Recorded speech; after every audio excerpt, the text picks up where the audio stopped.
Mana bugungi yangi ishimiz mana bitib bo'lgan Damascha. Bu Damaschaga radnoy kapalak quramiz. Mana eshik zazorlari qisilib qolgan. Damaschamiz eshik zazorlarini to'g'rilab, bamperlarni almashtirib, faralariga yangi korpus qo'yib olamiz. Mana shu eshik stoykasi ham ozgina ichkariga ketganligi sababli eshigi qisilib qolgan, ochilib yopilmaydi.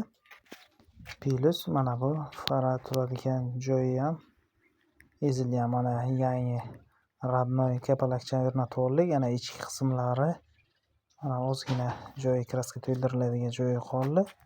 Qolgan hamma joylari zavod holatda keltirildi. Mana mashinamiz tayyor bo'lgan holati ko'rib baho berishingiz mumkin. Mana mashinamiz radnoy holatda yig'ildi.